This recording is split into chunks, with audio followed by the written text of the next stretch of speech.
Welcome to Updates with Precious. They always sweet our belly to land your domo to tell on things that happen for inside Nigeria. And today we carry plenty to come inside the domo to tell you. Well, Tori where they reach for here, carry and say Labour Party don't talk, say him don't take over Labour Party because of say waiting. Say as people we been there in charge, they say courts don't sack them. Say now him Lamidi Apapa 9 day in charge. How true is this?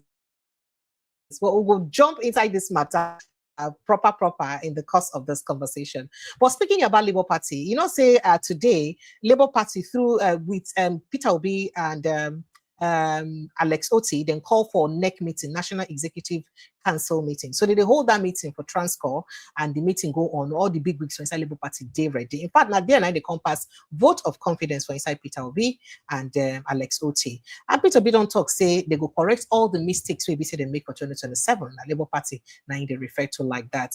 And plus other matter than we say we also get to talk about. Trump tariff, experts then don't raise concern as global downturn they hit Nigeria badly. They say don't make our dollar, don't the naira, don't they go far relationship with dollar now. Budget review possible. Nigerian government they review response to Trump tariffs global downturn. Now the only thing when they go feed do be that. But then naira for crude deal with Dangote refinery don't continue, and government say it will continue indefinitely. Talking about insecurity matter, not be small matter. But before we enter insecurity, remember that presidential aid we talk say with 2,000, 1,500 you go feature better food. He say in fact for Lekki, even with 2,005 you go feature better food. Okay. Renewed hope in all of this. We hear say we don't borrow 55 trillion naira, and I guess experts will help us break down this borrowing maybe so they borrow and how the matter could do us. But in terms of insecurity, as I talk to you now, I say could give women them don't go half naked. They protest for streets. So they need to do again. Then they do again. What manner of insecurity is this that they are not doing again? At all. That one saved day for corner. I will go talk about them. Talking about insecurity and other matter, then Niger junta don't talk, say we don't pack our load come up from French. We need to do French again. Same now, they don't adopt Hausa language as their language. So from now onward, the official language for inside Niger go be French. Go be Hausa and not French language. Well, all this matter are more now on your table, plus including the one we get to do with ritual killings because of insecurity matter and all that. Now we'll go discuss. Thank you so much, Asana, joining me for Inside the Show. So joining me for inside my studio this afternoon, Mr. Shokito. Mr. Shokito, thank you so much. I'm sorry for the back and forth we have had because of network issue. I'm not going to say, I'm not going to use Ogun swear for the network people then this afternoon. Now God now go judge them. I'm a good citizen. Make I not carry my village to swear for them. Well done, sir. Thank you so much for joining me. Thank you, sir. Welcome to Nigeria. Welcome to Nigeria. That's Nigeria for you. You know, it's why we're doing this. It's why we're talking. It's why we're complaining. It's why we have to keep talking because nothing works. You know, when we say nothing works, this is it. Yeah, you know. So nothing. I empathize with you. Sorry. It's very, very unfortunate. Even as we talk, self, the network see the dancing on a will they go. It's so unfortunate. But then it said, Nigeria be this, so here we are. Would have to face it the way we be. All right, so make we enter inside the first matter we get to do with the Labour Party and this crisis for inside the Labour Party, or maybe before the Labour Party crisis. I make we just face them. So Bashiru Lamidi Apapa, the Labour Party National Vice Chairman, say he don't take over the party as the acting chairman. Now, for press statements we be saying released today, he say following the Supreme Court, he has taken over the party's leadership. In fact, make I read that press statement as he use right now from beginning to end, so that you know go be like say, now my mouth they hear him. He say, following the decision of the Supreme Court on setting aside all judgments that recognizes the leadership of Julius Abure as national chairman, I, Alhaji Bashiru Lamidi Apapa, the most senior deputy national and in consonance with our party constitution, Article 14(2) subsection A-B, hereby take over the running of the affairs of our great party with effect from today, Wednesday, the 9th of April 2025, in acting capacity, and Alhaji Farouk Umar Ibrahim as the national secretary. Now, following the same decision on the Supreme Court, remember, say Farouk Ibrahim, now still the person will be Lamidi Apapa faction secretary. Now, I can't say Mr. Alex Otti, who betrayed the party, through anti-party activities during the Abia State local government elections, where all the seats were won by ZENITH LABOUR PARTY, cannot claim to want to save our party now. He said Alex Otti right now no go fit claim to want to save the party because say him betray the party, because when local government election when he hold for Abia State, say all the positions then now another party will because ZENITH LABOUR PARTY na him win. So because of that, say Alex Otti na traitor to Labour Party. He said my leadership here or hereby called on all constitutional members of our Labour Party, that's the National Working Committee of our party as at 2022, will meet next week, Monday, 14th of April 2025, to announce our plans, which will include zoning the position of national chairman to the north and national secretary to the south. Now, my leadership will also take proactive steps to resuscitate the moribund board of trustees and make it functional. The National Working Committee members listed below are hereby put on notice about National Working Committee coming up on Monday next week. And he said, we will immediately see in motion the conduct of World Congress, local government congresses, state congresses, and national convention, where every member of our party shall have the right to participate, provided you are a financial member. So he said, Deputy National Chairman, now Mr. Ladi Ilia, Deputy National Chairman TUC, now Dr. Ayo Olorunfemi, National Secretary Alhaji Umar Farouk, National Legal Advisor Barrister Oyelekon. In fact, he named all of them one by one. What kind of problem is this brewing? Now, he made this announcement where he be say, as I talk to you, Peter Obi and his team, they currently get a meeting for inside Transcorp Hilton, a National Executive Council meeting of the Labour Party for inside Transcorp Hilton. You'd recall that last on Monday, when Alex Otti and Peter Obi called for a meeting for the Labour Party, the Abure-led faction in National Working Committee threatened Peter Obi them, say, if they try go ahead, say they will sanction them, Alex Otti and Peter Obi. What does this mean? What's in all this drama mean? Before we talk about more development when they come out of the meeting, is it that there is a deliberate attempt to ensure that all opposition parties are, are shut out? What's in they really happen? And do you see Labour Party surviving this turmoil? Precious, when we, I don't know if you've seen there's a video by Alibaba. There's an interview that Alibaba, comedian. The way he revealed what OBJ told him. What did he say OBJ tell him? Yes. That place he talk about. Okay. That's all. So what you are seeing playing out now is exactly what Alibaba said OBJ told him. He mentioned OBJ's name, so it's not nobody say they say. And in fact, he was reading from a WhatsApp message, WhatsApp, conversation that he had with OBJ. So we don't have a choice but to believe what he said.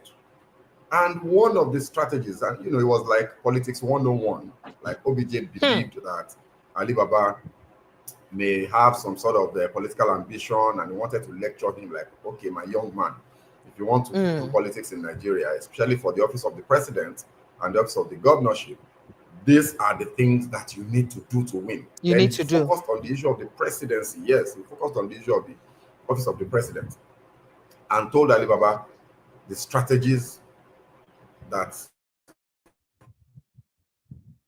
has to be deployed for you to win the presidential election in Nigeria.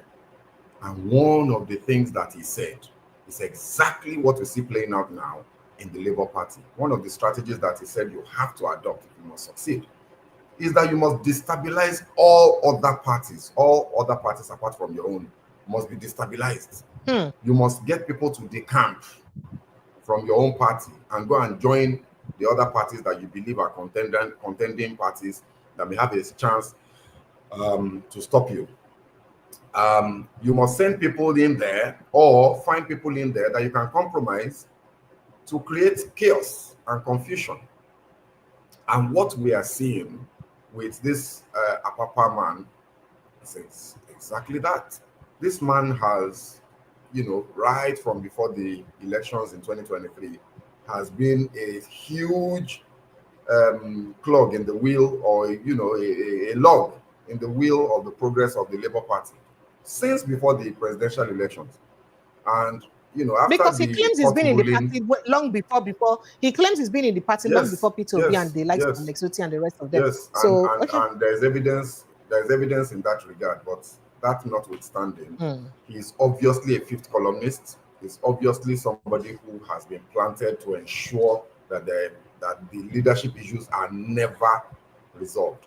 This is very critical. You see, 2027 has started already. One of the reasons that Peter Obi did not win elections, one of the reasons that Peter Obi did not win the presidential election outrightly, people believe he was rigged out. Let's grant that he was rigged out. Let's grant that the results were written, which is why INEC failed to upload, results in real time as provided by the Electoral Act and by their to the guidelines. IREF portal. The reason they refused to upload into the IRF portal is that results were written. Let's grant that. Let's assume that is true. The reason reports it's possible to write results is that you don't have boots on the ground enough in collation centers, in the local government, the area collation centers, the state collation centers, but especially at the local government level. If you don't have boots on the ground in those places, rigging is rigging galore. The only way to stop rigging in Nigeria's elections is to ensure that you have enough people, and when I say enough people, I mean enough people, like a crowd of people that are present at collation point, insisting and demanding that the right thing be done, scrutinizing every action, looking their eye. You have to shook your eye in every little line that is the structure where people talk about. That is the real sense of structure. Yes. So that's the structure. So the reason Peter Obi lost that last election was that Labour Party could not put itself together enough to send agents to INEC for registration at every polling unit. So there were polling units that there was no Labour Party representative, none, zero. So what you had happening was that in some of those polling units, some of the people who are, maybe, people who get wahala for body, that went there to vote for Peter Obi, they now assumed the role of party agents by themselves in 2023. The reason that was able to happen was because the Labour Party itself was destabilized. So towards 2027, the game plan is very simple. They understand that Peter Obi is unlikely to be able to decamp and go to another party. You have to start all over again to build consensus with the people that had been in that party before he came, and all of that. For example, SDP, it's going to be a tortuous journey. It is far more efficient and effective for Peter Obi to stay in the Labour Party and then, with the Labour Party strongly behind him, go into coalition with SDP, with NNPP, maybe with the PDP. So if you can destabilize the Labour Party, you automatically remove one leg from that coalition. Don't forget, Precious, that as we speak, the influx of new members into the Social Democratic Party, you have to ask yourself what is going on. Is Nasir El-Rufai a Trojan horse? Is he a Trojan horse in the SDP? Because this guy, you just can't be sure. So a lot of scheming is going on right now, and Apapa's theatrics. Are you suggesting that? Yeah. So are you suggesting that this whole enmity or recent enmity between the president and Nasir El-Rufai may just be, I don't want to say hogwash, may just be pure dissension, may just be a smoke screen. They call it a name in magic. It's distraction. There's a name they call it in magic. When you see magic tricks, right? And you see, I've forgotten the word. It's like something like distraction. Mirage. They are just taking your attention away from the sleight of hand that they are doing, the magical sleight of hand that they want to do. They want something to distract your attention and move your focus away. That's what I believe. You know, forget all this talk. I think that all that is happening is that the political, firmament is rearranging itself to ensure that the current president is returned in 2027. Apapa is playing out that script. It's up to Peter Obi and the caretaker. How about Abure? Because Abure is also not to do.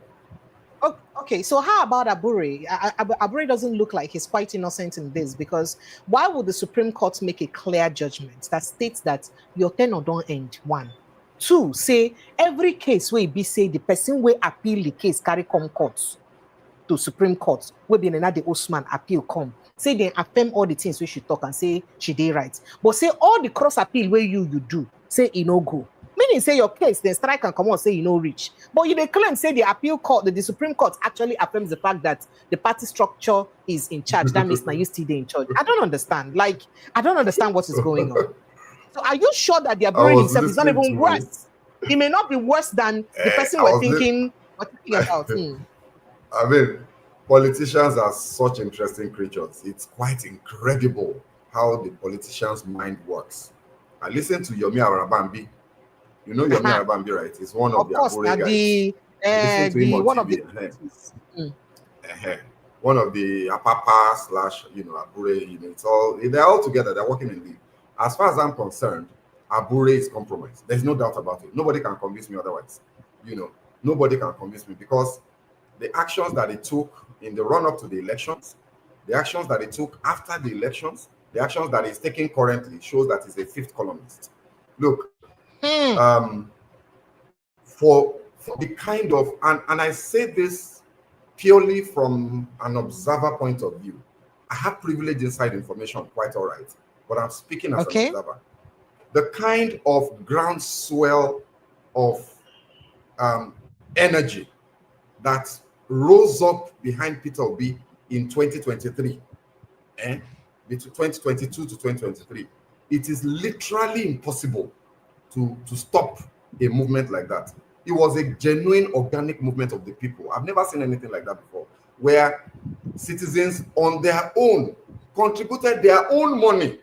This is not people, queuing up to collect money from one political bigwig and all that. They used their own money to print t-shirts, to print electoral materials, to print campaign materials, flyers, posters, all sorts of things. Like people were so committed to seeing Nigeria work, and they don't mind giving their all to seeing it work. So the reason that Labour Party, one of the other reasons that Labour Party failed, right? So for me, the failure of Labour Party and the loss of Peter Obi at the election was a scheme. It was contrived. It was deliberate. It was deliberately contrived by Abure and his co-travelers. There's a structure they call the support group within the Labour Party. Those support groups, there are so many of them from different parts of the country. Those are the people that all of those rallies, all of those marches, 1 million march, 250,000 march, all across the country, Abuja, in the east, in parts of the north, in Kaduna, all of those things were organized not by Labour Party, by the support groups. All that Labour Party needed to do, in the run-up to the elections and immediately after, before of the president, was to align with those support groups and work hand in hand with them. But Precious, throughout that period, the Abure-led EXCO, National NEC, they were at constant loggerhead battle locked against the support groups. So it was deliberate sabotage of the movement. The organic movement behind Peter Obi in 2023 was sabotaged by the leadership of the Labour Party. So the only way for Peter Obi and co to respond, I wish them luck, because we need to see a contest as close as what we saw in 2023. We need to see that in 2027. The only way for them to go is to take this Supreme Court ruling and take over the organs of Labour Party, the offices. Who is in control of the office controls the party. They need to move in. Nenadi Usman needs to move in into the National Secretariat, go and work with Joe Ajaero, the NLC chairman, and take over the offices of Labour Party across the country. This one that Leke Apapa is talking, where is he talking from? Was he talking from the Labour Party office? He's just talking. It's just hot air. He can't do anything. Whoever is in control of the office controls the party. They can try from outside to throw spanners into the works, to throw a bit of, forks into the chicken coop and all that, but they can only do that. They can only try to destabilize from outside.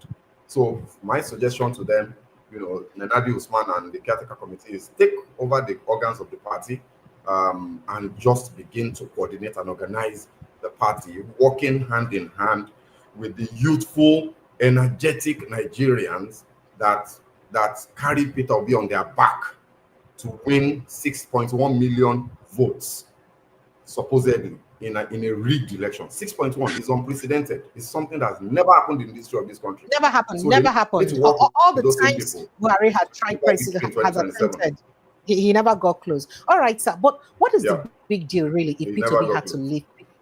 Yes. What is the big deal if P2B had to leave Labour Party and made some of this crisis to another political party? Are they waiting to shame him with it, like they did when he left Abga to PDP and PDP to Labour Party? And if they shame him, and so what? Does it mean anything? What would be the difference, really? What would happen now that all of this is going on? Perception is reality, right? Precious. Perception is reality, and there is a perception that the government of the APC and the government in power today has built. They built it meticulously. They be very strategic about it to slap an image on Peter Obi. An image. What is that image? The image of an unreliable liar. What's their response to him when you tell them this is the problem of Tinubu. This is the political baggage that Tinubu carries. The response that you get is Peter Obi is a liar and somebody who is unreliable. And that image will only be reinforced if he continues to junket up and down. So for me, if I had the opportunity to advise him, I'll tell him, stay put, don't go anywhere. Take control of that party. You were the presidential candidate in 2023. You have influence, you have power. Peter Obi has not been courageous enough. Peter Obi has allowed too many forces, too many allies. He has let them down and allowed them to leave. He needs to be more what's the word? He needs to be more decisive in his leadership approach with the question of the party platform that is going to contest on. This idea of let me just leave them, let them sort it out, I don't want to interfere, it's not going to work. It doesn't work in Nigerian politics. He has to take charge of the Labour Party. He can't go to another party. If he must work with any other party, it must be in a coalition between Labour Party, with Labour Party in the lead of that coalition, and other parties coming together behind Peter Obi to deliver votes from their own strongholds. So strongholds in the north, strongholds in the north central, strongholds in the southwest, and then Peter Obi delivers the votes that he can deliver from wherever. That's the only way. All of this drama and gamesmanship you are seeing from Apapa, from Agure, from Arabambi, is their fifth columnists that their objective is just simply to destabilize Labour Party and prevent them from being able to present a coherent, well-coordinated campaign that can challenge, don't forget that ruling party, the power of incumbency is a big deal in politics all over the world. So for you to take out an incumbent, yes, you yourself, your leg will dig back for ground. You cannot have a K-leg here. You cannot have one injury, one leg, you must be ready and fully fortified. Otherwise, you fail. And that's why all of this is happening. They're just trying to create little injuries and little distractions to prevent that from happening in 2027. All right. So something happened earlier today. We heard that Labour Party delegates met with INEC today to submit the Supreme Court judgment on leadership. I don't know if you got that point. Did you get that point I said, sir? I'd like to be sure that you got me, sir. Can you hear me? I missed it a bit. There was a bit of a freeze.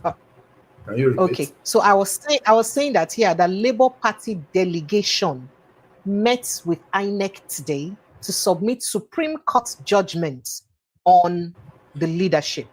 They had to go and submit that Supreme Court judgment to INEC today. I'd like to know why this is important. Now, that meeting, first of all, we heard that there was a bit of drama because INEC shut their doors to the party members and didn't let them in. And then after a while, okay, I guess they surrendered and then let them in. So here you can see the party leader, Alex Otti, Peter Obi, Nenadi Usman, some other executives of the party, including some of the National Assembly members there at the INEC headquarters where they were handing over that today. And INEC had to even post it themselves on their platform. They said a high delegation of the party, of the Labour Party, led by Abia State Governor Alex Otti, visited the headquarters of the Independent National Electoral Commission in Abuja to discuss key developments within the party. Now, during the visit, Governor Otti formally presented a certified true copy of the recent Supreme Court judgment concerning the party's leadership. He noted that the meeting was aimed at fostering clarity, mutual understanding, and institutional alignment regarding the LP's current structure. Now, the delegation was received by INEC's acting chairman, Mr. Sam Olumekun, and other national commissioners. Both parties engaged in discussion centered on enhancing collaboration and reinforcing democratic values. First off, why would it be difficult for INEC to even admit them into their premises? Is it that INEC did not believe enough that they were the actual members or executives of the party to allow them, admit them in? And then, why do you think that that's happening? And then what do you think this handing over of court judgments means? Is it that, okay, since Ibi say on be the people waiting in charge of election, on be the electoral umpire, I'm not gonna see what in court do talk. Now when I don't see what in court talk, I'm not gonna use on our own eye interpreting court talk. Make we know who I go listen to. Whether na us, Abina Apapa, Abina Arabambi, Abina Abure people on I go listen to. Why do you think Alex Otti and Peter Obi's team and Nenade's team had to do this? I think that in the grand scheme of things, that move by the Nenadi Usman caretaker committee was absolutely critical because, in truth, anybody can claim to be anything. I can right now on this show between you and I can declare myself as the chairman of INEC. Of Labour Party. I can declare myself chairman of Labour Party. I can just tell you that look, I'm representing a group of members and delegates from different parts of the country, and we are very, very unhappy with the leadership of everybody. We're unhappy with the NEC, we're unhappy with the interim committee, we're unhappy with Abure, we're unhappy with Apapa, and we hereby sack all of them. And I, Segun Sopeton, I'm now the new national chairman acting of Labour Party. What will happen? Nothing. News will carry it as long as I have enough clout behind me. News will carry it and it will start trending. And all of a sudden, we'll have the fourth faction of Labour Party. The point I'm making, anybody can say anything. What gives you power and authority is two things. One, control of the party structure, party infrastructure, not just structure in terms of human beings, the party infrastructure. Control of the party infrastructure nationwide gives you the authority to say you are the official authorized representative of the party. Two, it is who INEC recognize. Yes, the second thing is that it is who INEC gives recognition, that INEC allows into its engagement, stakeholder engagement, periodic stakeholder engagement with political party leadership. It is the one that INEC allows into that meeting, that INEC is going to deal with. Those are the people that are going to submit names of candidates for the different elections that are coming up. So INEC is not going to deal with you if they believe that you have no legitimacy. So what these guys have done is a very, very good move, is to let INEC know that we are the ones in charge. Look at the Supreme Court ruling. They are the ones that went to court. And the court has, by this ruling, effectively sacked Abure. Effectively, they've sacked Abure. Because what Abure got from the appeal court was a ruling reinstating him and confirming him as the chairman of Labour Party. The Supreme Court has said, no, that ruling was wrong. The Supreme Court has said that ruling was wrong because it's not within the jurisdiction of the appeal court, that the actions that were taken by the party organs, sacking Abure because his tenure had expired and there had been no convention thereafter, no officially recognized convention thereafter, that those actions stand. So today, the interim committee led by Nanadi Usman, according to that Supreme Court ruling, is the recognized body, and INEC had no choice than to recognize them. The delay that let's quickly talk about the delay in INEC admitting them. You know, INEC too, their name says Independent National Electoral Commission, but you see that independent. I was going to go there. I was going to go there, but I keep quiet. Yeah. The first two letters. Mo Komotam. Let's remove the IN. So the Electoral Commission. So that we now say that their name is not INEC, it's DNEC. No, it's not even the Electoral Commission. No. Their name is not National Electoral Commission. Their name is Dependent National Electoral Commission because they have people that they are dependent on. They have people that they are dependent on for every action they take. So you see that delay, Precious, that delay that you saw. You know what was going on? You know what was going on? That delay was consultation. Somebody in INEC had to call somebody somewhere. I don't know who that somebody somewhere is, so, and I don't know who the somebody in INEC is, but somebody maybe in association with Asarok. Now you talk, me, I didn't say anything. Now you talk. So now somebody in INEC had to call somebody somewhere to say, CEO, these people are here. What should we do? And then they had to think very quickly, strategy. If we deny them, what is the implication? If we allow them, what's the implication? That was that delay. And at the end of the day, while that was going on as well, I'm sure Peter Obi, Nenadi Usman, Alex Otti were also making their own calls to try and make sure that nobody interferes in what they were trying to do. So that's what that delay was all about. And I think it's a good development that INEC recognized the Nenadi Usman committee. So what that should mean is that there can be a convention, there can be some sort of order, and you know, the chaos in Labour Party can be brought under control so that they can focus on trying to consolidate, build the structures that are necessary so that we have a robust contest in 2027. For me, my interest is robust contest. Right now, PDP, you know, thanks to Wiki, they're nowhere to be found. You know, you can't really depend on them. They are neither here nor there. So you can't really depend on them to give the APC a run for their money in 2027. The only person that can do that right now is Peter Obi and the Labour Party. So it's good for our democracy for us to see Peter Obi and the Labour Party get this right so that we can act and have an actual contest in 2020. Have an actual contest 20. Wow. Okay, but do you think that's all is Uhuru right now because of this meeting that he had with INEC? Because remember that the leadership of the Labour Party. Sorry, yes, I can. Crystal clear. I can hear you. Can you hear me, sir? Can you hear me, sir? You know that earlier yesterday, the Labour Union, Labour.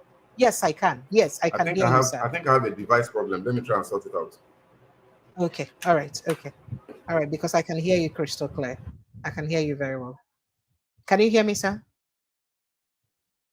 Just to be sure we can have a clear conversation. I don't know if you can hear me. Can you hear me, sir? I can no longer hear you. You're muted. You're muted. You're muted. You're muted. You're muted. You are muted, sir. Now. Okay. Okay, great. So going back to the conversation yesterday, the Nigerian Labour Congress have threatened that they will mobilize their people across the states to take over the party buildings across Nigeria. And the Abure-led team has also responded to that. Now, they responded that, in fact, they described it as a cheap blackmail by the Nigerian Labour Congress for saying that they will invade its offices nationwide as a subtle blackmail. That is a subtle blackmail that wants to make them, that they are doing it to make the Juros Abure-led leadership to look like it's a villain before the Independent National Electoral Commission and security agencies in the country. Now, he also says that the party also said that it will seek the protection of security agencies and mobilize members across the nation to resist the invasion of their offices. So that means clearly there may still be fight, because while we're talking about this matter, today now was when Apapa now said, you know what, since I am the second in command, I am the assistant vice chairman, I'll be the vice chairman national. So I am now the one in charge of the party. So do you see these people that we obviously planted, like you said, coming down or, you know, resting this out, as it were, to say they need to do again, make them know, continue with this drama. In fact, giving up on the battle. Do you see them giving up? The Abure-led team, the Lamidi Apapa-led team, do you see them giving up and understanding that, well, these people have met INEC, and I'm sure that INEC would have interpreted the court judgment properly? Do you even see INEC having that fair judgment to interpret the court judgment good enough to say that, you know what, so from now onward, we're no longer going to recognize the Abure or Lamidi Apapa people. We would only recognize the caretaker committee led by Nenadi Usman, understanding that there has been this argument that the leadership of the party, that the party itself, their constitution does not recognize, interim or caretaker committee members. I'm sure you lost me at some point, sir. Can you hear me? I can no longer. You're muted. You're muted, sir. You're muted. I can hear you now. There was a bit of a technical glitch there. So, apologies. But I think I got the meat of.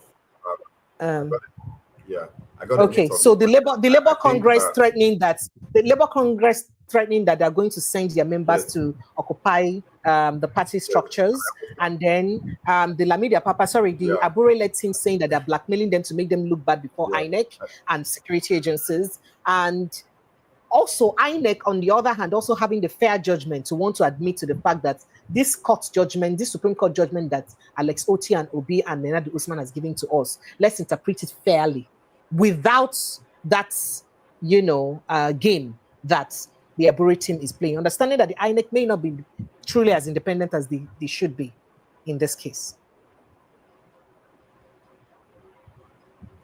Yes. Look, first of all, I think that the Labour Party, the Nigerian Labour Congress, they are in a rather interesting position. I think that because they are labor, they're a union. Labor unions typically are not political. Labor unions have members from all political parties, from all sides of political ideology, from all political leanings and political viewpoints. You can be progressive and be in labor.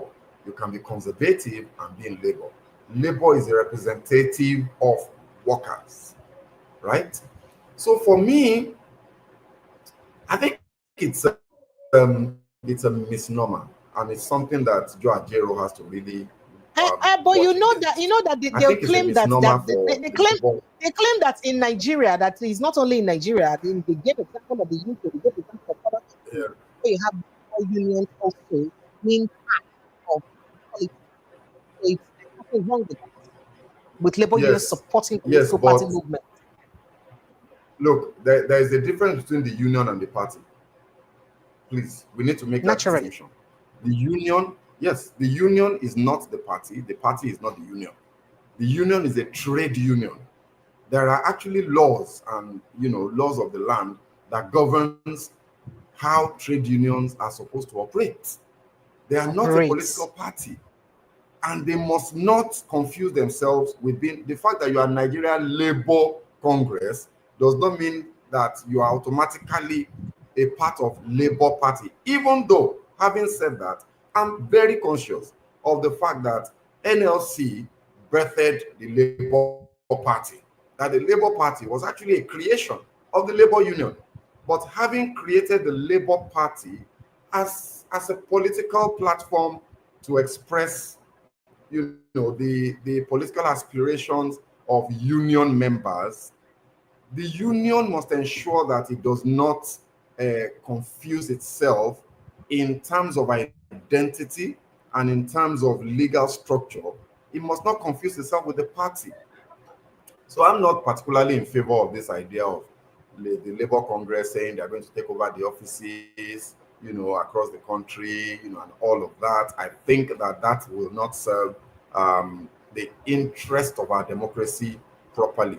Joe Ajaero should focus his energies on agitating for the interest of the masses, for the interest of the workers on the one hand, and which has not done well. Which has not done well lately. Which he hasn't done well at all. He hasn't done that well at all.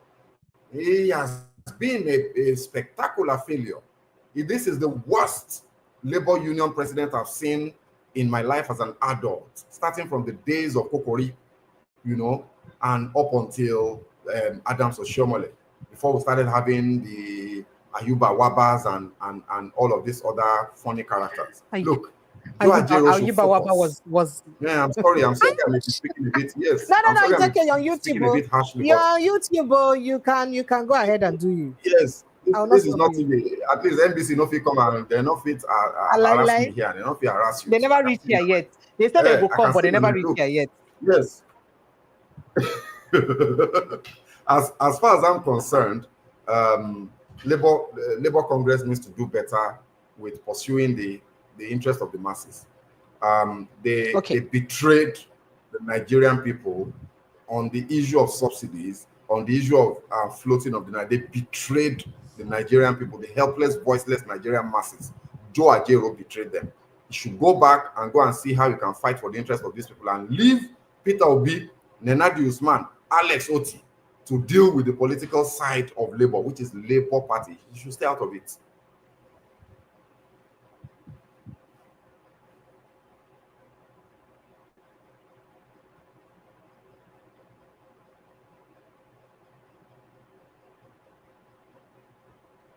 I think we have a technical issue again.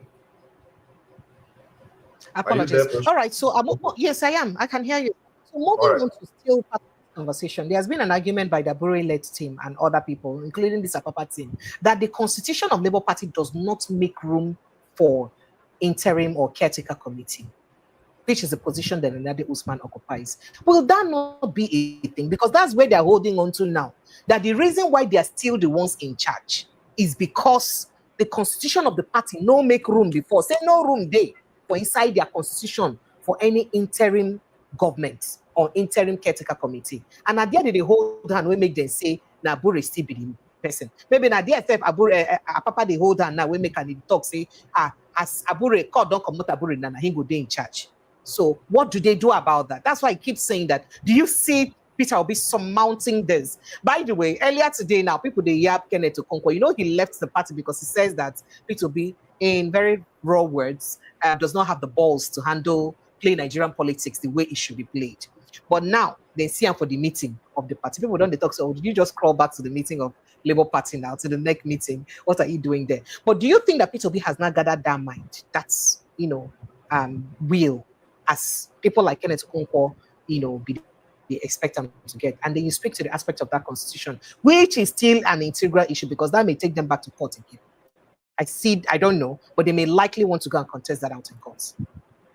Yeah, so I think as far as the issue of the constitution is concerned, you have to remember that the constitution guides the every action of a group of people. And I'm a very, very, very strong advocate for the rule of law. I think that if we're going to have the society that works, if we're going to get the democracy that we need, whether at the national level, whether at the state level, local government level, community development association level, in our clubs and associations, right, we must follow whatever rules that we have agreed that will guide our interactions. I don't compromise that principle, because I believe that is the foundation for progress and development in any society, no matter how big or small. So if they bring up the issue of constitution, I have to listen. I want to believe that the reason that the interim arrangement can work is that the constitution of most associations and political parties recognizes that the convention, in the case of political parties, a national convention is the highest organ of the party. Take note, not the NEC, not the BOT. It is the General Assembly. In associations, it's General Assembly. In political parties, it's National Convention. If you are able to effectively constitute a proper convention, whatever decision the convention takes supersedes anything, including the possibility of finding some sort of arrangement of convenience to find ways around constitutional limitations. So what you must not do is to go directly against clearly spelled out provisions of constitutions. But where there is a unique situation that the constitution did not anticipate, you have to find a solution. And the only body that can do that will be the National Convention of a political party. So if the National Convention has met and they voted and they said, look, we're going to set up an interim committee because the tenure of the outgoing National Executive Council led by Abure and led by, the national chairman, whoever that might be, taking Abure's name out of it, has expired, and they fail to conduct an election. Since there can't be a vacuum, let's have an interim arrangement that will now conduct the next election. You don't have a choice but to follow that if it was the convention that took that position.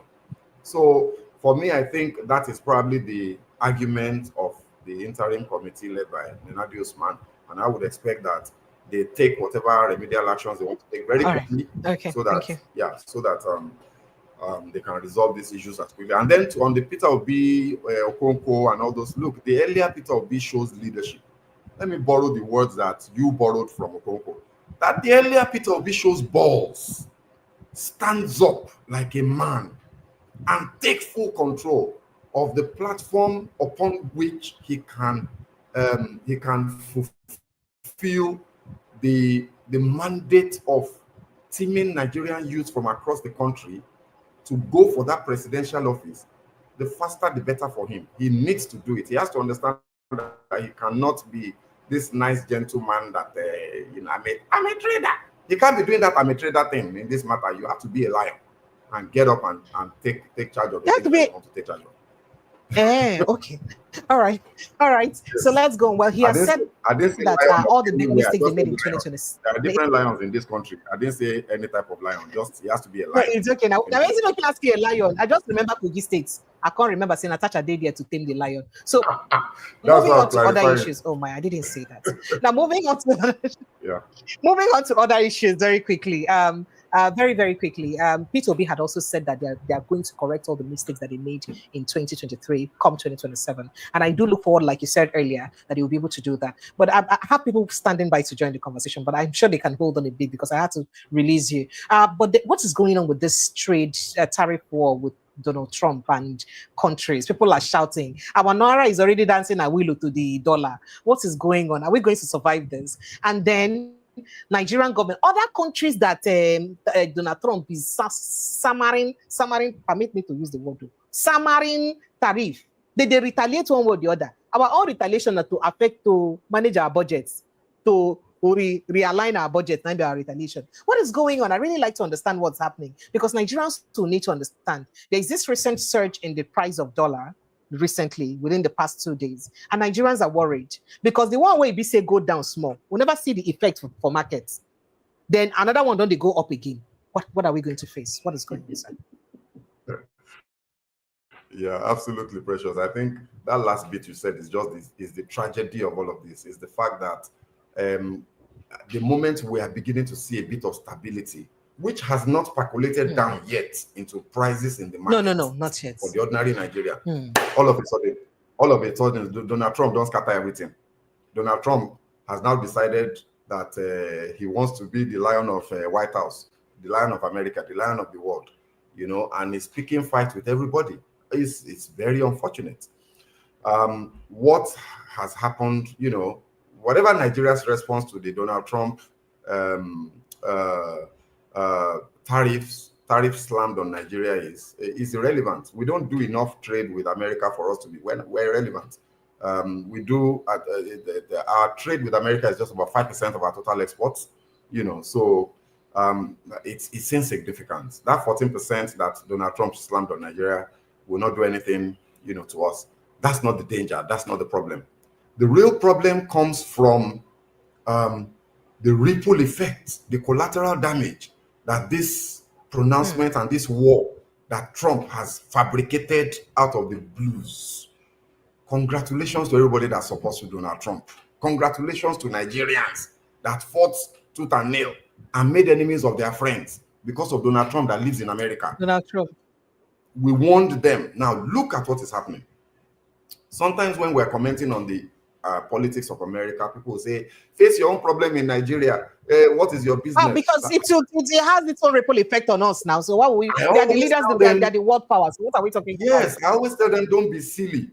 If Donald Trump makes one small pronouncement now in the United States, you will feel it by next week in Nigeria because the world is connected. And that's exactly what we're saying playing out. So the collapse in the value of the naira against the dollar is driven by just one thing. This collapse is in spite of the fact that the CBN is still intervening.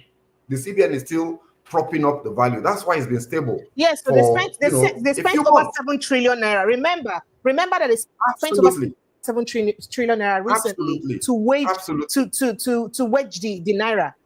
Exactly. What is the whole essence of the floating of naira now? I thought this president told us that they floated naira. And that's why.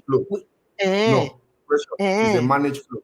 So the float, nobody can really. It is a stage managed. Put the stage inside now. It is a stage managed float. Where you put stage there, I don't know, because it's managed. In other words, you have to still intervene in the market to ensure that the price, level does not go below or above a certain range. That's what a managed float is. So it's a managed float, and the CBN has been intervening contrary to the position that Yemi Cardoso took and has insisted on for a while back now. The CBN is intervening. So as a result of that intervention, the value of the naira has been stable for a while. And then all of a sudden now, Donald Trump decides that he wants to fight and has taken on China. China is the second biggest economy in the world, and very soon they're going to overtake the United States. China is the biggest trading partner of the United States. The trillions upon trillions of dollars are exchanged between these two countries every year. And Donald Trump decides that he wants to fight China, the EU, Canada, Mexico. These are your allies. Why are you fighting them now? As a result of the confusion surrounding the Liberation Day, so-called Liberation Day speech, where he slammed tariffs on 180 countries of the world, 180 out of 220. The instability and the panic that action sent across the markets and across investor circles, across business organizations, has resulted in a slowdown. You see, it has resulted in a slowdown that is now affecting the price of crude oil. Now remember, I agree. Crude oil is currently now in its, I think, 4 years downturn right now. Yes. Even some stocks in the US. Even some stocks in the US are already going down too. No, it's not like they're doing well. The last time I checked, the Dow Jones Indices is also. The stock market in the US has crashed to levels. The Dow Jones Indices, for instance, is down. Yes, for 3 years there are 3 year lows. There are 3 year lows. So what is going on? Because Donald Trump has ruffled, the peace, the relative stability that the world, the global economy had begun to achieve after the chaos of COVID. The chaos of the lockdowns and all that. We're trying to recover from that. Russia attacked Ukraine. That created another one. That during that period didn't leave. You be like that during that period didn't leave. So you be like saying still there for that COVID season for your head. Now wait to make you won't bring those back to that era. I don't know. But just go ahead, please. I don't know what his problem is. So the world is trying to recover from COVID, trying to recover from Russia and Ukraine war, and then Donald Trump decides that he wants to create a new instability. So he has done that successfully, and the energy markets have reacted. Oil prices have collapsed. If oil prices collapse, look, right now, Brent is at 65 naira to the dollar. WTI is even lower than that. Western Texas. Our budget is in trouble. So the budget, of course, the WTI is in always trouble. lower. Yes, the budget and that's is the real crude, the real US crude. Exactly. So the budget is in serious trouble. As a result of the trouble that the budget is in, our currency is going to collapse, because all of a sudden, what you find is that part of the things that is propping up the value of the naira, portfolio investors, they're going to run away. There's going to be a flight to safety, because if your revenue base is not strong enough to support your budget, then how does government fund its spending? How do you all the infrastructure projects that you promised, how do you put them together? So portfolio investors are running away, and the naira is collapsing thanks to Donald Trump. So you see, with the even with the high interest rates, in Nigeria, will it not help? Yeah, I mean, Kadosi was able to push the interest rates and make it appealing enough. Yes, it's supposed to be appealing and bring portfolio investors in and all of that, but it's not enough. Absolutely, that's why I mentioned that. Will, happen, and they will say, oh boy, are we safe? And they will run. That's what we're experiencing. So, how are we going to survive this, really? And the reason I'm asking this question is that for other countries, it looks like Nigerians are susceptible to being bullied, or Nigerian governments are susceptible to being bullied, because in Namibia we hear that a particular Western country has its citizens always come and mine their natural resources there, but this particular Western country hardly give their people visas, and the female president will just take over vex, say, okay, we'll give our people visa, okay, we don't do you back. So right now, so many Americans and other countries that are in in Namibia are suffering because their visa don't pass, and they pack their load, they go. There's somebody responding to how you treat their people. Do you think there is no time that the Nigerian government woke up to try to see what they can do to also ensure that they give quite a responsive reaction to other countries that are slamming stuffs up and down like that? Are we just too weak that there's not something we can give to them that would make them sit up and handle us as human beings? What are we importing from the United States? We're relevant, precious. We're relevant. So there are people who export a lot of things to the United States. The economy depends on the exports to the United States.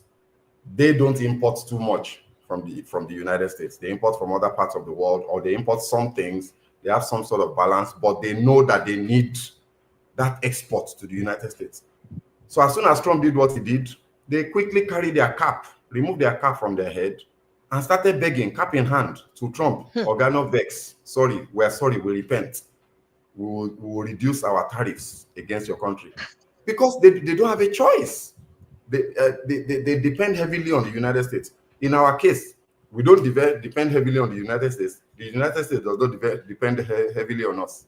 So whatever we do is relatively irrelevant in the grand scheme of things. The best we can do is to find ways to mitigate the collateral damage effect, the ripple effect, the multiplier effect of this tariff war, this instability, the effect on our exchange rate, the effect on our trade with other parts of the world, the potential inflation that we are going to import. That one is still coming. No, it hasn't come yet. There's inflationary pressure that is going to come into Nigeria because we import almost everything we use. And one of the things that this tariff war is going to cause is that at the end of the day, who is going to pay for those taxes? This 100% that Trump is slamming on China, who is going to pay it? Is it the Chinese government? No. And we have huge importation coming from China. Yes. So if Chinese products are going to increase their prices to adjust for the additional taxes that they're going to have to pay to the United States government. So the question is, can these companies segregate their pricing structure so that they say, oh, this one is going to the United States, we'll price it at 10 yuan or 100 yuan. this one is going to other parts of the world, it will be 1 yuan or 2 yuan. I don't think so. I think whatever you do, what is likely to happen is that those companies, those organizations are going to increase their prices to adjust for these tariffs, and it's going to result in inflationary pressures around the world. The EU is going to do the same. The EU is going to have to adjust their prices upwards. The cars and all of those things that they export, that they send to the US, they're going to increase their prices. And we buy those cars too. We bring some of them into Nigeria. So the computers that you bring in from China, from Taiwan, and all those things, the prices are going to go up. So we are going to import inflation as a result of this tariff.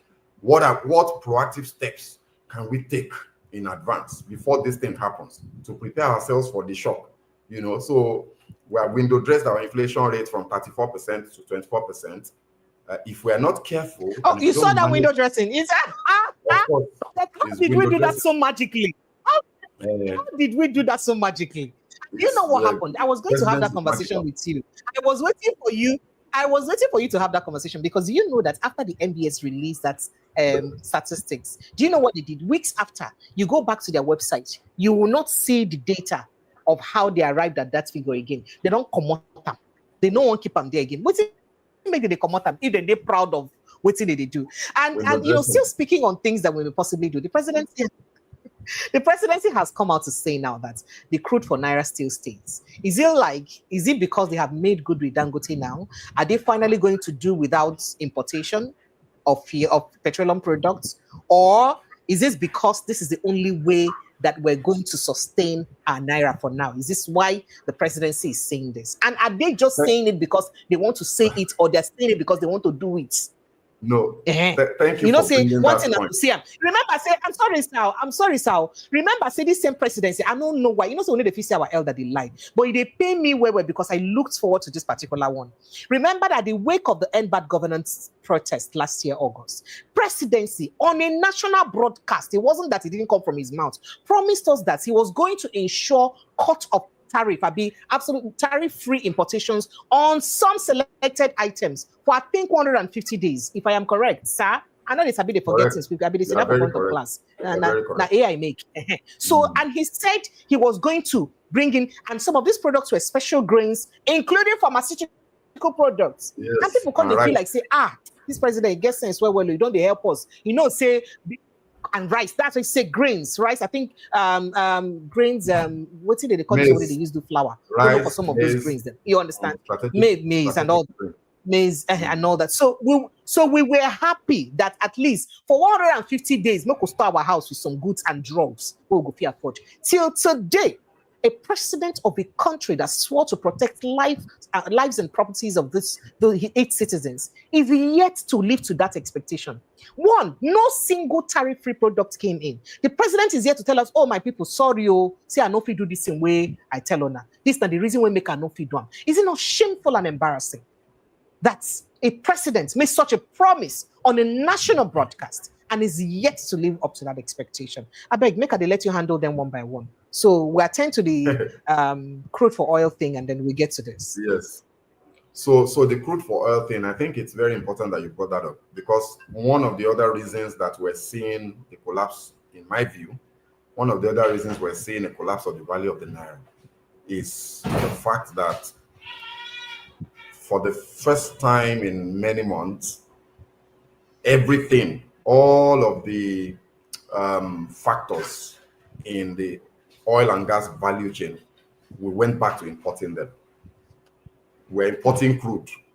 I hope you know, Dangote has started importing crude again in large quantities. At least the importation level that Dangote was. Yes, because they stopped the.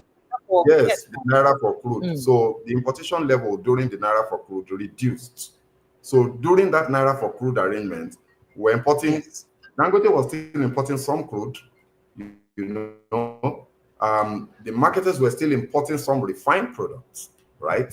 But once you took away the Naira for crude arrangement, what that automatically meant was that even if Dangote is not importing petrol because he produces it locally, he will have to price. His pricing is benchmarked on international crude prices because he is buying crude internationally. So two things happened. One, The price of petrol went back up.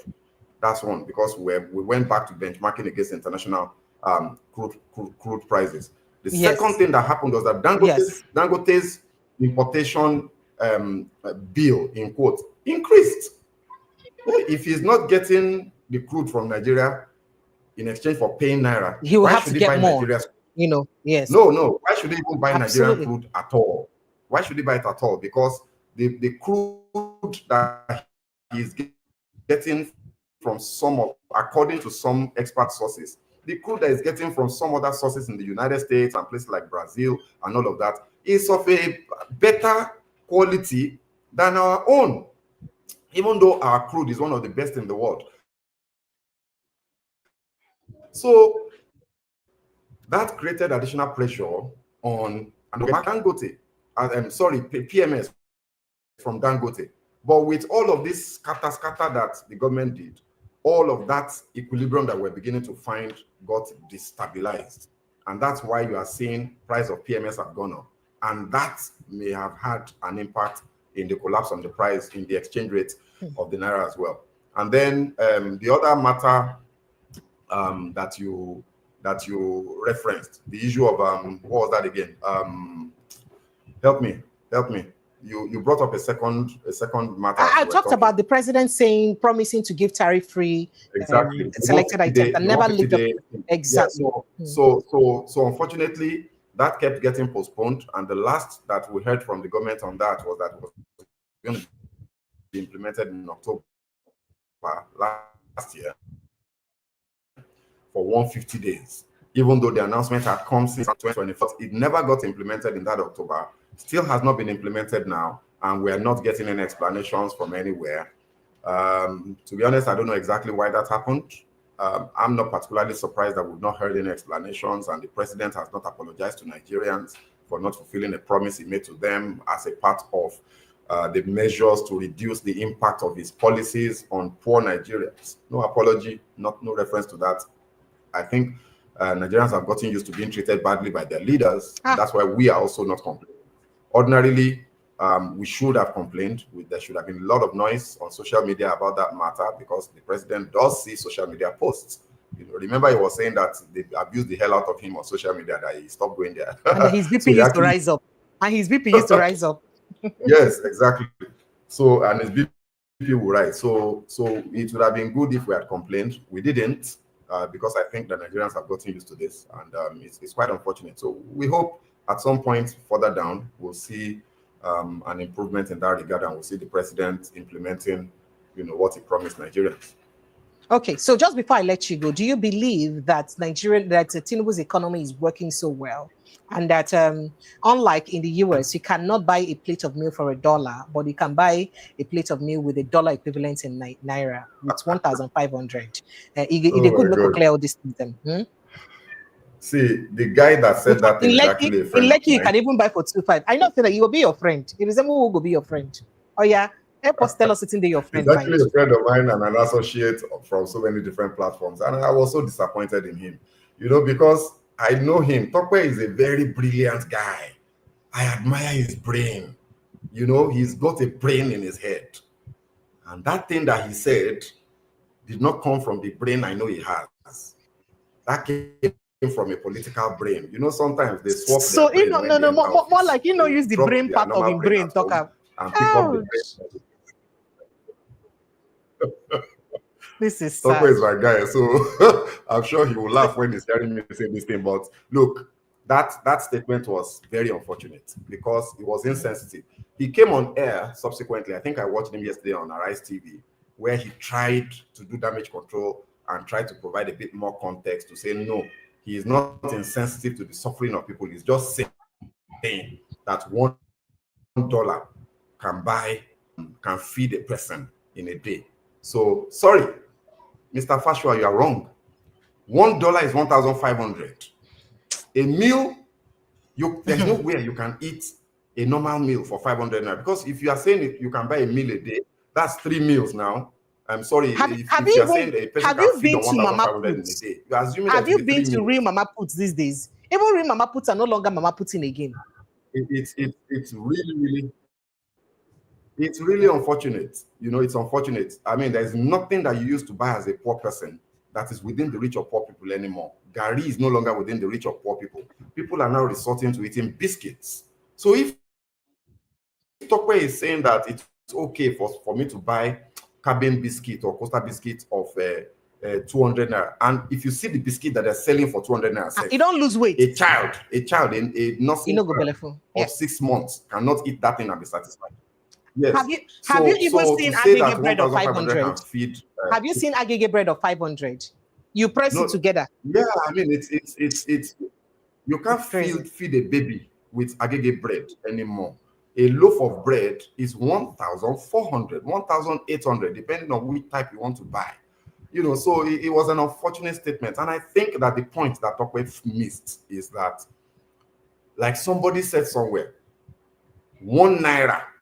So you can buy food in America with $10, right? $10. If I take $10, I'll go to McDonald's, I'll eat well.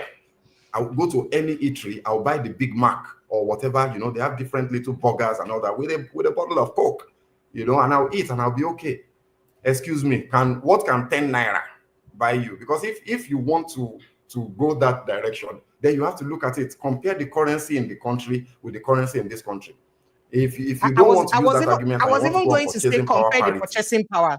I was going to look at it from the purchasing power aspect. That's exactly. How about that? So if you want to do purchasing power parity as well, what is the earning strength of an American and an average Nigerian? Point of view, what can you buy with 1,005? Yes, exactly.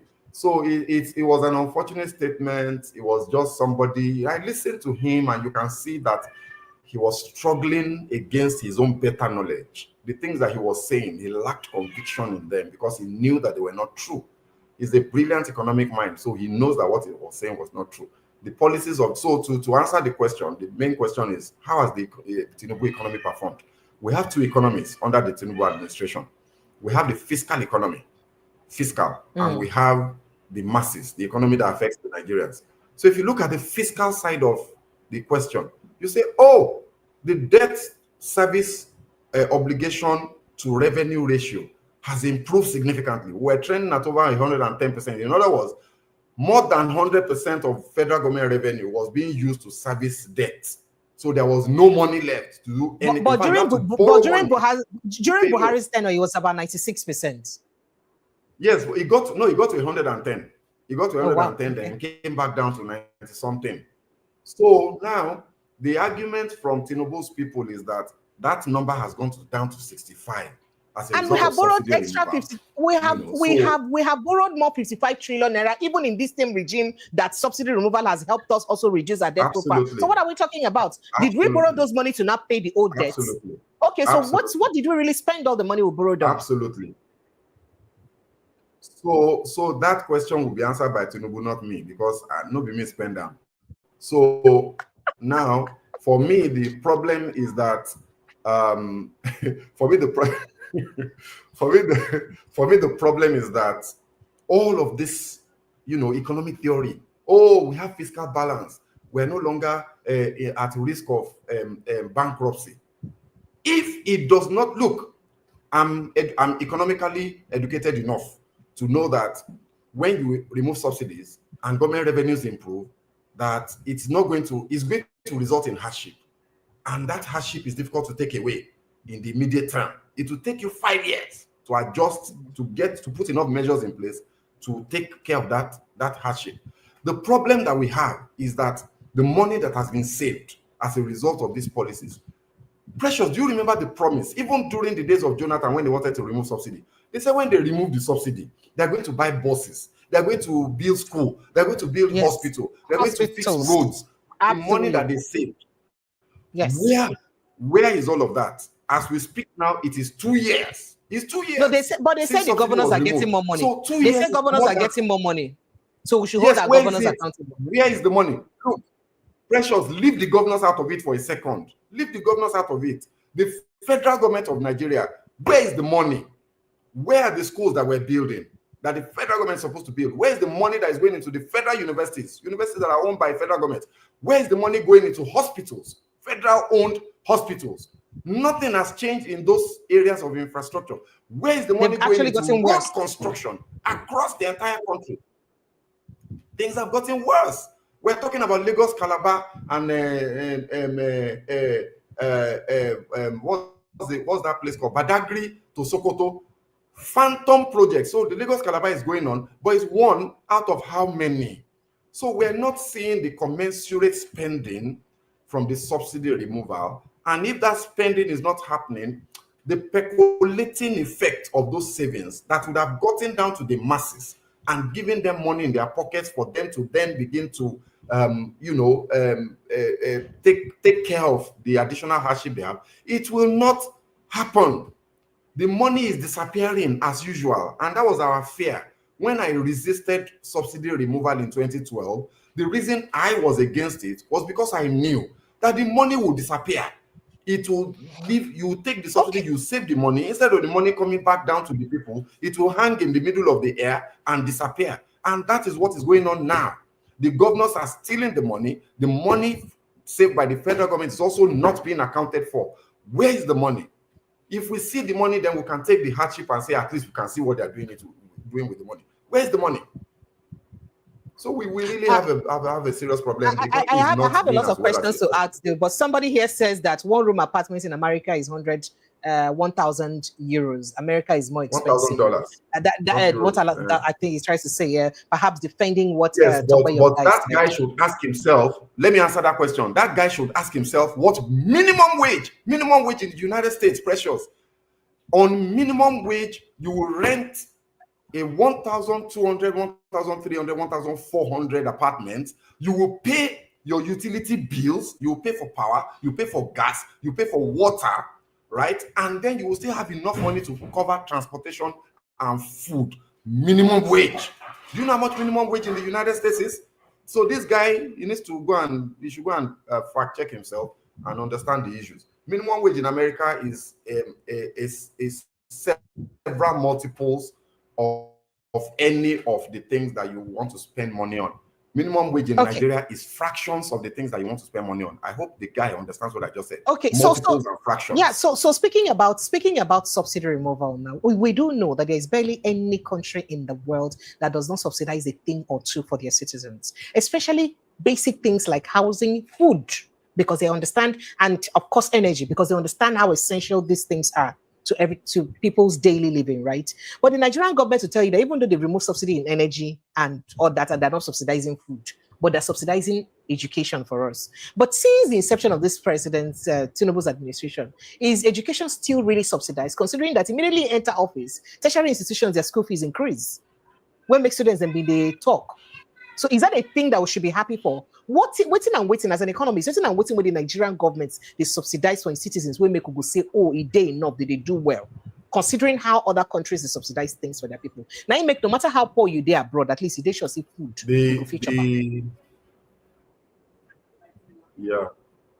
The policy stance of this administration, and this is not guesswork, this is not assumption. The Minister of Finance and the CBN governor categorically stated that their policy stance is the free market economy model as stipulated by IMF and World Bank. But IMF don't deny them now. IMF denied them, not be them. But IMF denied them, so not be them tell them they do any floating and all those things. IMF denied them eventually. Now them tell them we are not children. No, IMF they said they only made a suggestion that they did not tell them. Go ahead, please. No. IMF, look, the position of IMF has not changed in 20, 30 years, and it's not going to change. They are always going to feed you with market-driven economy, free market economy, and all that nonsense.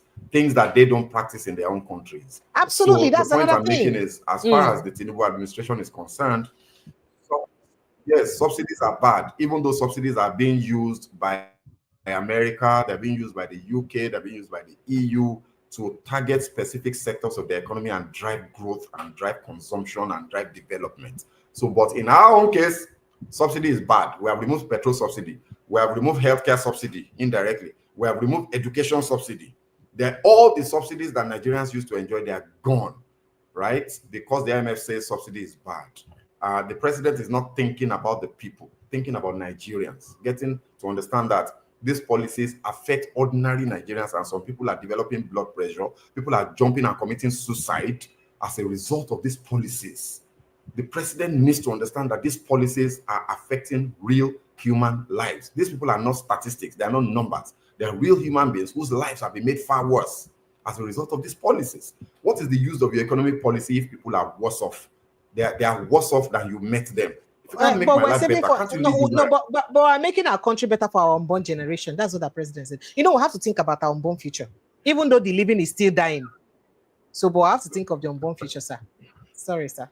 I have to let you go. Thank you so much. It's been an amazing conversation with you always. I've kept you for over 1 hour, 20 minutes. I know you spent your time more than you expected already. I'd like to say thank you to you. I appreciate you big time for tolerating my network glitch. Thank you so much. Sorry for the network hitch. Would talk at the backyard. I appreciate it. We should be apologizing to. I appreciate it. It was crazy today. I almost felt like going crazy. Oh, goodness me. Thank you so much. I appreciate you. Let me let people jumping on the conversation already. Do enjoy the rest of your day, sir. Thank you. All right. Have a great day. So bye. Thank you. You too, sir. Yeah. Bye, sir. Bye. All right, bringing you on board, Mr. Pensat. Thank you so much for joining us. I wish you can put your phone on rotate so that put it on rotate and put it on the landscape. Something like this, so that it will be on landscape. So that it will be easy to have you talk with us. But it has to be on rotate first. So you've been itching to jumping on the conversation, Pensat. Oh yeah. Let's hear you. What do you have to say? I wish I could get a word in with your guest there for a minute, especially. He had to run.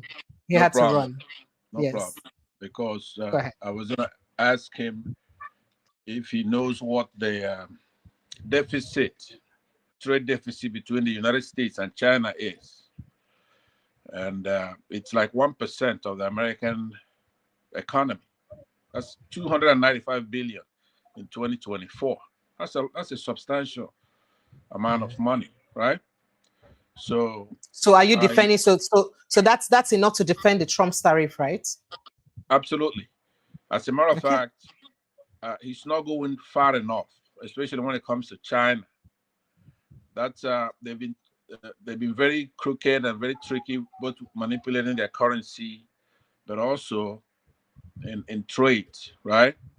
So United States, Trump is a common sense guy. Now, he's not right about everything.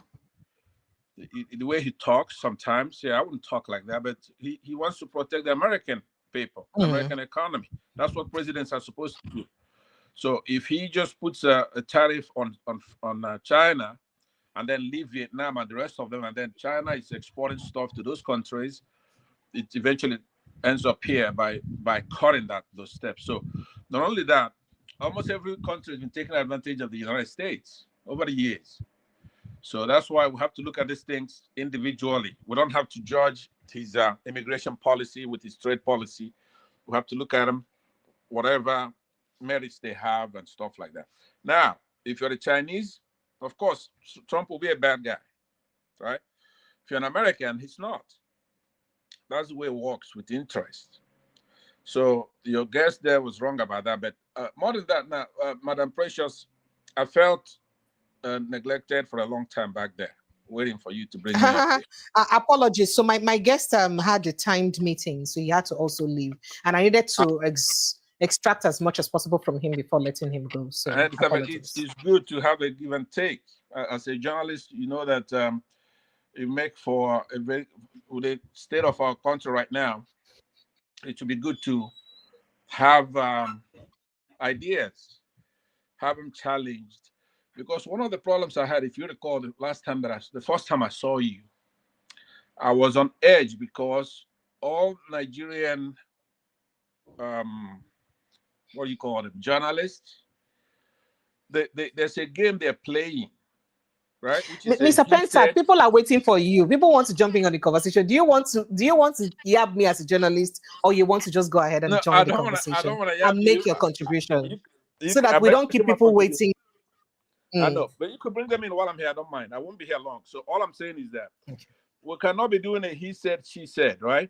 Let me give you an example. with this Supreme Court ruling on the Abure matter, right? What the press, the Nigerian journalists are doing is like say, oh, what is his name? Apapa said so and so. And then P2B said they don't want to make a call. They don't want to investigate and find out what the facts are. They want to make it like, oh, Abure said this, P2B said this. So that is a game, right? That is a game. They're not serious.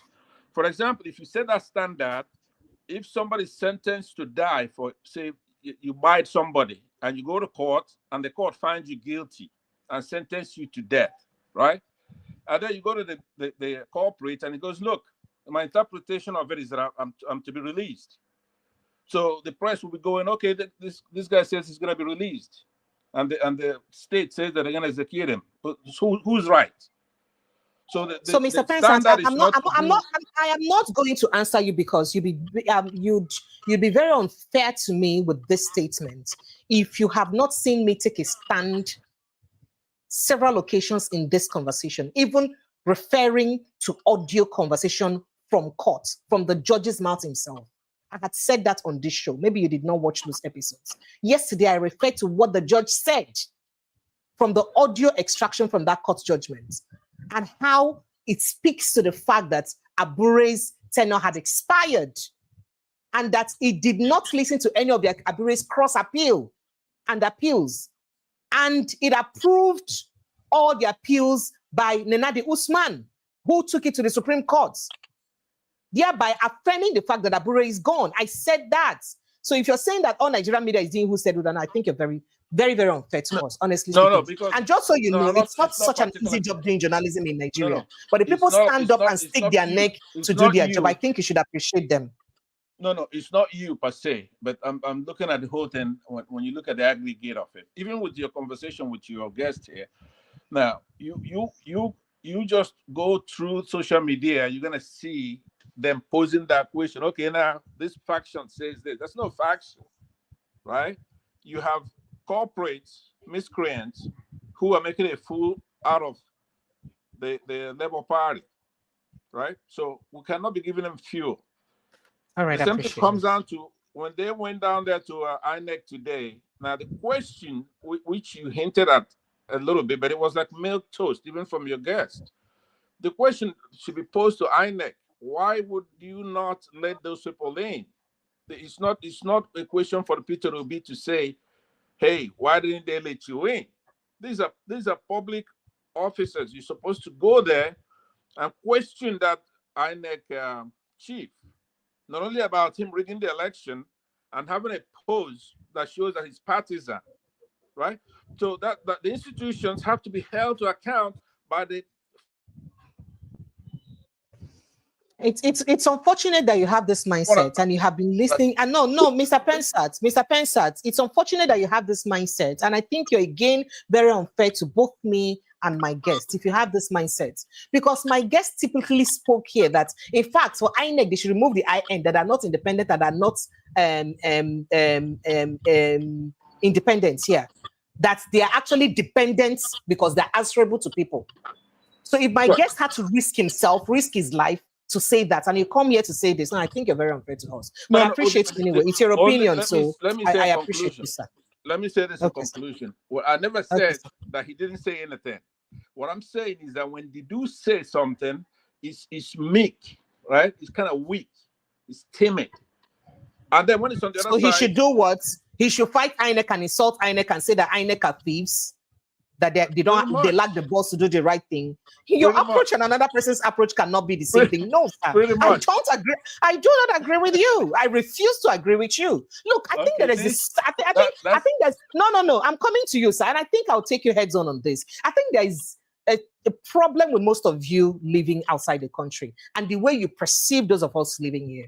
Are you aware that people have spoken and never got back to their houses or are killed, and some of them are disappeared?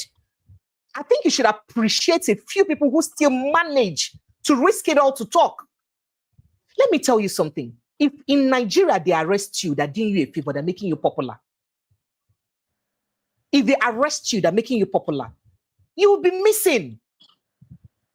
A lot more is going on more than you know. And you will not sit down at your comfort zone in wherever you are in the US and expect people to stick at their neck and only for you to chime in on and make a mockery of what they have to say. I don't agree with you. I totally disagree with you. Because some of us risk our lives for this job that we're doing.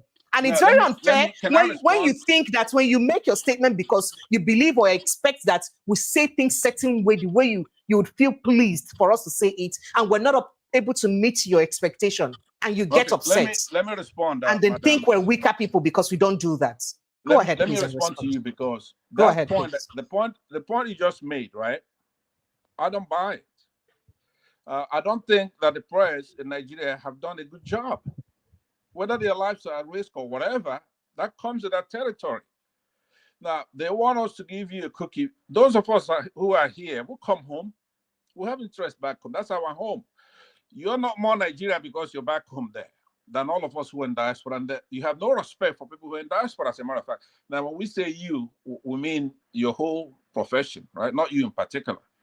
So you want us to give you a cookie for what other people have done in other countries, whereby you have an authoritarian coming to take over the country. You're supposed to do whatever it takes, including galvanizing those of us here and others to help rescue the country. You just can't sit back there and say, oh, we did a little bit, else we would have gone to jail. You have Showore, who's representing those of us in diaspora, come home there, risk his life. He's in diaspora, just like me. I appreciate you. I would not have this argument further. I appreciate you, sir. Thank you. Right. Thank you very much. Thank you. All right. I think I have Mazi joining. Prince Akwachi, you're welcome. Go ahead, please. Go ahead, please. You're supposed to know Pansat. You're supposed to know Pansat by now. Pansat have just probably he has just taken his bourbon this morning. That's why he's saying all that. He should know that Canada is increasing the price of bourbon. No, it's gonna go up. So he should know that he should go and stock it up. You know, instead of him to applaud you guys, the ones that you guys do, it's not easy. It's not easy. And then he talks about Showore. Today he's in support of Showore. Tomorrow he's against Showore. I don't understand Pansat. I know him very well. We live in same state. You know, he's in LA. I'm here in San Francisco area. I know him very well. I know that kind of a thing. But that's Pansat for you. Okay, that's Pansat for you. When you talk about he's talking about Trump or whatever it is. My happiness with Trump is that all of us are gonna bear the brunt. We're gonna bear the brunt, you know, because when he's talking, he's saying that the deficit between China and US, whatever it is, yes. US money is greater than that of China. And what does it mean? It means that with dollars, you can buy much more from China. You understand? So if they're increasing the debt, if they're increasing the tariff, they're not doing the government. We are the ones to stop it, because whoever imports, by the time you clear your goods, you get the tariff and everything, you add it to what you're gonna, whatever it is that you're gonna sell to the consumer. But that's exactly what my guest said. That Pansat is talking about. Because at the end of the day, it's pretty much not the problem for China. China is not anything they produce. Whether you like it or not, they didn't get the greatest power. That's why he was waiting. He was waiting yesterday. He was waiting yesterday for Xi Jinping to call. Xi Jinping didn't call. Xi Jinping is drinking his wine and just him. Xi Jinping did not call. His people even tried to call Xi Jinping. He didn't call. You understand? So that's just that. At the end of the day, whatever the China is buying from US, they've now subletted it to places like Brazil, Canada. You understand? So, and then that's why even Canada is bold. It's very bold to face them, and that's what fits Trump. So I don't understand when you see people like Pansat coming here to talk about. How dare the 57 states of the United States behave like that? How dare they? They pass us, they pass us, because at the end of the day, we get most of the things. We get energy.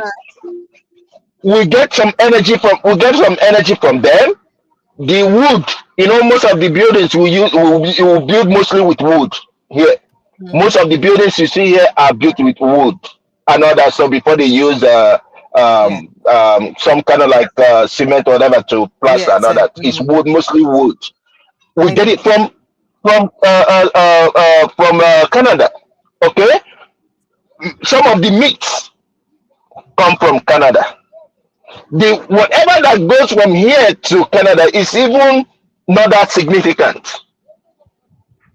Okay, it's very, very, those are things that they can even get from Europe. As a matter of fact, they are now doing more business with Europe now than even America.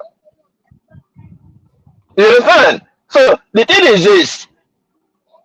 I just laugh at some of our brothers who come online and blame you guys and say whatever they want to say. And I've always asked them, can they please go home, go to Nigeria and say these things that they say online? I was going to say go there and say it. But apparently I haven't even said that. And I know he feels offended that I let you insult him on this platform. So Mr. Pensat, you're listening to me. I'm going to say that to you, right?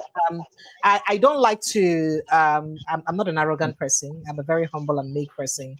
But I think you were very unfair to me and a lot of other journalists today. Now, this is not me supporting whatever Mr. Pacheco said to you, right? You've been very unfair to me today. And I'm not afraid to tell you to your face that you've been unfair to us. So if you're thinking that you're going to threaten me by saying that you boycott my platform, so because of that, I cannot stand up to you. Unfortunately, you don't understand the woman you're dealing with. So you have hurt me, you offended me, and I'm going to stand up to you and tell you.